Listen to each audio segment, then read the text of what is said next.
the January jobs number was not going to be very good. In fact, ADP projected a 300,000 job contraction in payrolls.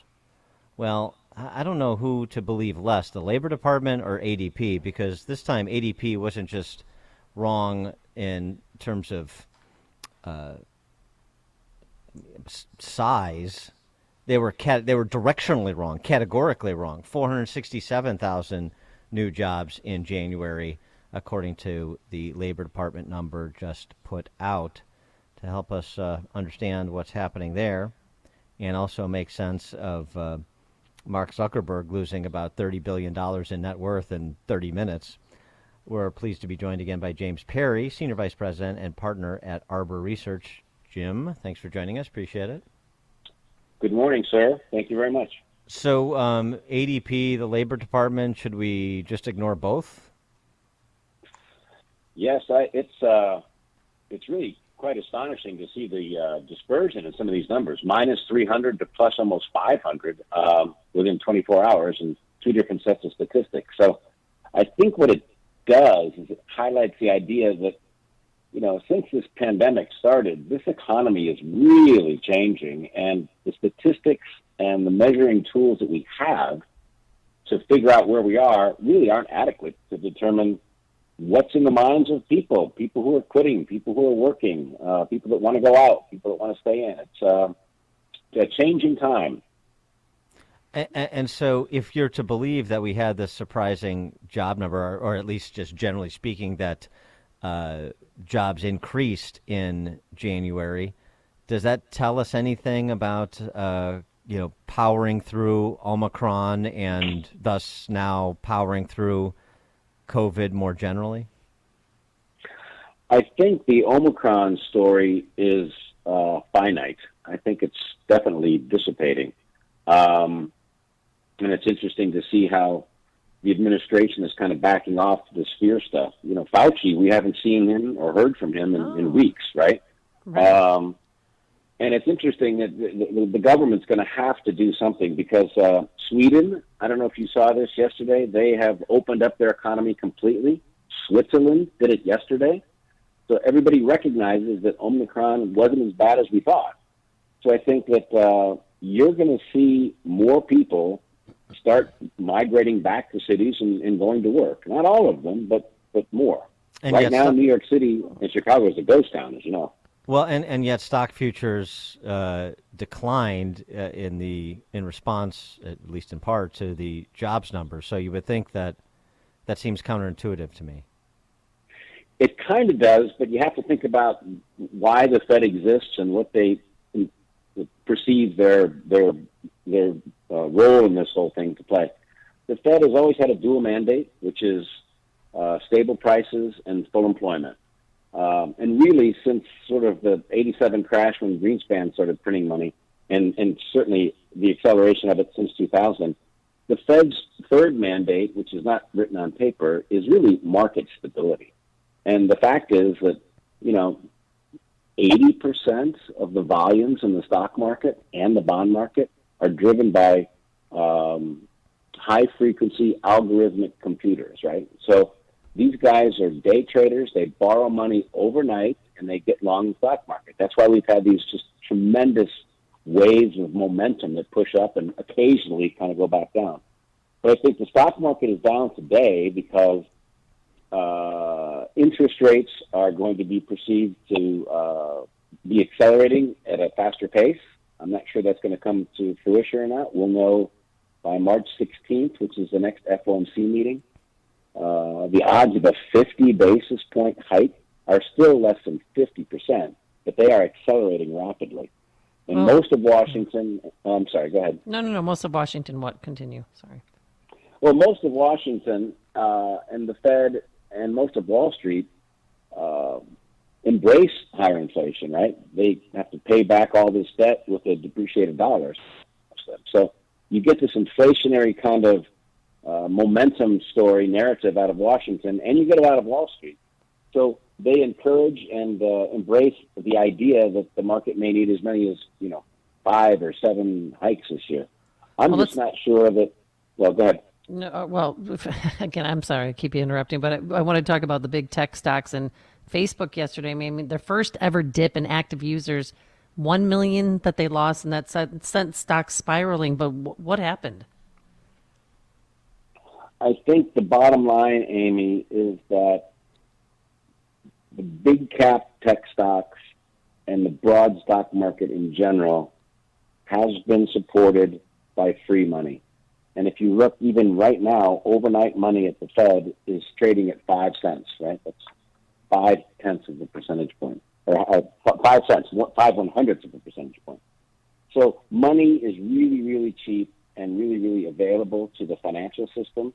And if the idea that that's going to keep going goes away, the stock market and the housing market in most places where people are moving is really overpriced. I mean, we're talking about 3 standard deviation moves. And it's not really about how good of a company Facebook is or how good of a company Amazon is or Google. These are strong companies with good balance sheets and tremendous free cash flow. They're good companies. But they're really expensive. I mean, the average forward multiple on the S&P 500 is something like 19 and a half times. And historically, it's about 16. And if you think about 3 percentage points of that coming down with earnings pretty steady at sort of $224 a share for the S&P, you know, normal valuations for the S&P 500 is something like $3,800. So it's not that these are bad companies or Facebook's all of a sudden in trouble. It's that all these stocks are really expensive. But Facebook may be different than some of the other tech stocks in terms of the challenges because Zuckerberg made a big bet on the metaverse, including changing the name of his company to Meta, and they saw a loss. I mean, they still made $30 billion last year. So I mean, again, there's no red tag sale for Mark Zuckerberg or Facebook or anything like that. But the combination of TikTok, the Apple move on ads that has reduced the ad revenue for Facebook.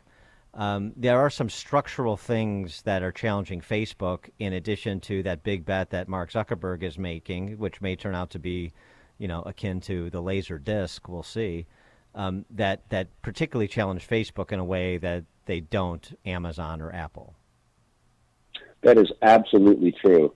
And I think one of the things that I think about often is that, these stocks have done tremendously well in the pandemic era. And a lot of times people think, everyone's going to work from home. No one's going to school. No one's going to the office. Everybody's going to be on Facebook or TikTok or Instagram or whatever. And now that the economy appears to want to open up, the valuation question on some of these companies and the growth prospects of some of these companies have to be considered very seriously. Pandemics and crises in economies accelerate change, and we had a huge acceleration of change, and that acceleration is probably going to slow down. So we have to determine what's Facebook worth now if fewer people are using it, or if the growth rates in Facebook are going to be lower than they have been for the last 2 years. You mentioned inflation a moment ago. So what's the Fed target for inflation by year's end? Where do they hope to get inflation to with these interest rate hikes that are coming, and how important is it to hit that target for market stability, and in addition to obviously price stability? Right. The Fed has lost a lot of credibility over the last 15 months, 9 months, 6 months. Transitory inflation certainly isn't the case, and they have had to shift dramatically. Jerome Powell is going to reduce liquidity in the financial system. And the reason he's going to do it is because the administration wants to be seen as paying attention to the idea that it's a number one problem on the minds of all voters and everybody that works, and that is prices are rising. Food and energy prices are higher than anybody thought they were going to be 12 months ago. And we can all figure out one way or another what we think about why that's the case. But the truth is that it's really hurting middle-class America. And I think that if Jerome Powell wanted to be renominated as Fed chairman, he was going to have to toe the line of everybody in Washington and address the fact that prices are too high. So liquidity in the system is going to be drained, and interest rates are going up. And if that happens, inflation will eventually go down, because right now higher prices are diminishing consumer demand. But I mean, but do they have? I mean, do these moves that are anticipated? I mean, does it have the potential to? Do you think it will have the potential to significantly reduce inflation by the end of the year? You know, cut it in half, or at least provide more confidence that directionally prices are coming down? If you look at the Fed's forecast for inflation by 2024, they think inflation is going to be back down towards trend, which is 2 to 3%. And most of Wall Street believes the same thing. Probably a 4% number or a 5% number through the rest of this year, and down to 2 or 3% in 24. So inflation will come down anyway. And they want to get it down quicker right now. And what does that mean? You know, say, end of year or beginning of this year, you moved to cash, or you moved more of your portfolio to cash. Is this the time, with blood in the streets, particularly with the tech stocks, to get back in, or would you be holding your powder and waiting to see how this plays out for a few more months? March 16th is the next Fed meeting. That's 27 trading days. Until then, I think the stock market is going to test the Fed. I think the stock market is very concerned that rates are going to rise. The NASDAQ is down 4% here this morning, even though the jobs number was good, right? Yeah. So I think that if you look at some of the core numbers in the economy, the economy is slowing down. The Atlanta Fed does a GDP forecast, and it's at zero, right? Zero GDP growth for Q1. Some economists I know think GDP in Q1 is going to be negative 2%, right? So in the short term, the economy is slowing.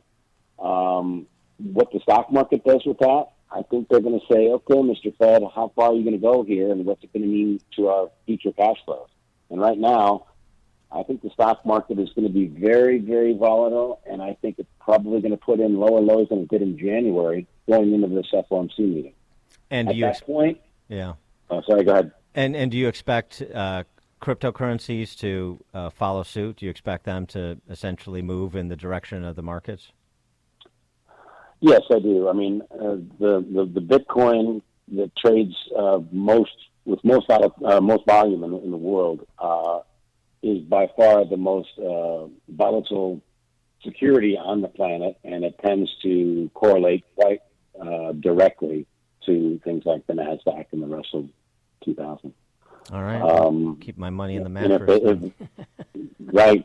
And the other thing you have to remember, too, here is that, overnight money is still really cheap. And until that changes with an actual rate hike, a Fed funds rate hike, because right now Fed funds are sort of 12 basis points. But if they go to 25 or something like that, liquidity is going to come out of the stock market. And that's what the stock market's afraid of right now. He is James Perry, Senior Vice President and Partner at Arbor Research. Jim, thanks as always. Appreciate it. Thank you very much. Thank you. And he joined us on our turnkey Top Pro answer line. If you're talking about it, Dan and Amy are talking about it. It's Chicago's Morning Answer on AM 560. The Answer. Hi, I'm Dave Sloan, General Manager of the Chicago Auto Show. Our show was first staged in 1901, and it's been held more times than any other auto show in the world. With such a distinguished history, we couldn't use just any company to develop our website. We turned to the best, AmericanEagle.com. For the past 17 years, they've continually enhanced and updated our website and dedicated auto show app to keep up with the latest technology. The Chicago Auto